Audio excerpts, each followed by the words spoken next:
It found over 3 million owners. And most of all, it defined the small car. It is the Fiat 500. The trouble with designing a small car is it's a bit like doing a Rubik's Cube. You get the blue surface right, and then you find that all the other faces are messed up. That it has to do absolutely everything that a big car does, but for a lot less money. So it has to be compact on the outside, and yet it has to be big on the inside. But the great thing about the Fiat 500 was it cracked this problem. The Fiat 500 was born out of necessity.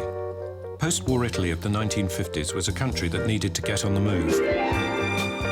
Any car that did the job would have to be cheap. And Italian families were large, so it would have to fit all the bambinos in. Yet the 500's designer, the brilliant Dante Giacosa, decided that even though his car was built for pennies, its owners shouldn't have to suffer for the pleasure.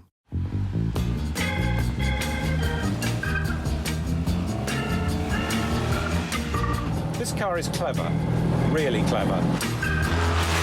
For example, the front suspension. It consists of just a single spring across the car rather than a pair.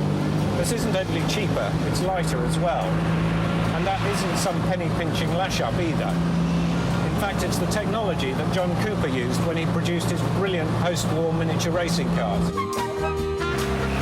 They say that there are 4 things that can go wrong with a Fiat 500. Mind you, there are only 4 things on a Fiat 500. Its simplicity is its brilliance.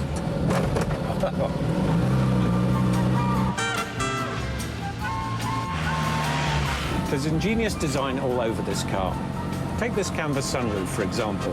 It's not only to let in a bit of fresh air, it also meant that Fiat didn't have to pay for an entire roof pressing, and that saved money and weight. The interior light, built into the rear-view mirror to save space. Neat, simple, and an idea copied and used in the 1990 Lotus Elan. In fact, the packaging is genius. The 500 has one of the greatest interior to exterior proportions of any car.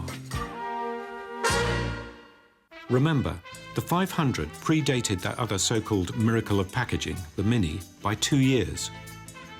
Like the Fiat, there are other cars that mobilized nations. America had the Model T Ford, for example. But that was just a box on wheels. It was big, but unlike the 500, it wasn't clever. But the 500 was a people's car and then some. It was a technical marvel that also had something else: charisma.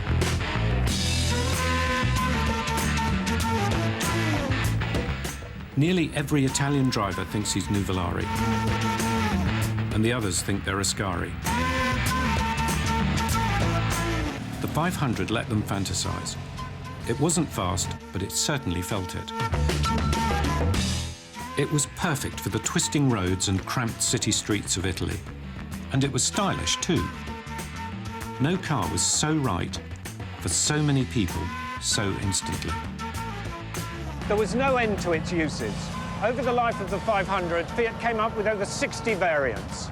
You could have a sports car, you could have a convertible, a beach buggy, a commercial vehicle, or even an estate. And if the original 15 brake horsepower was a bit leisurely, you could have more power too.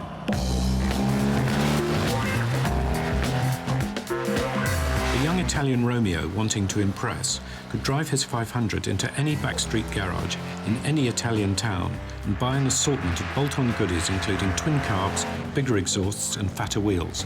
This was the ultimate Meccano set. Such is the 500's intoxicating personality that even today it pulls in a diverse fan club. Gordon Murray, the designer of the McLaren F1, drives one to work. Tina Turner's got one. So has Michael Schumacher. And Peter Stringfellow. But that's not the car's fault. The 500 isn't awesome or mind-blowing. It's actually much more important than that. It's a piece of genius. Every day, millions of people use small, clever cars. But this is the car that set the pace. This is the finest piece of intelligent car design ever. This is the car that showed how it should be done. That's why the Fiat 500 is the greatest car in the world. If you want to vote for the Fiat 500 as the greatest car, it's very simple. Simply dial 0900 199 00, and then the last two numbers are 08. And it works like that for all of the cars. So if you want to vote for the McLaren F1, say, Ron. It's that number with 01 at the end. You can vote for any of them at any time, so maybe the Land Rover. Fine car. 06 as the last two numbers. If you want details of any of the cars and their numbers, they can all be found on our website. Calls should cost no more than 10p. So, get voting now.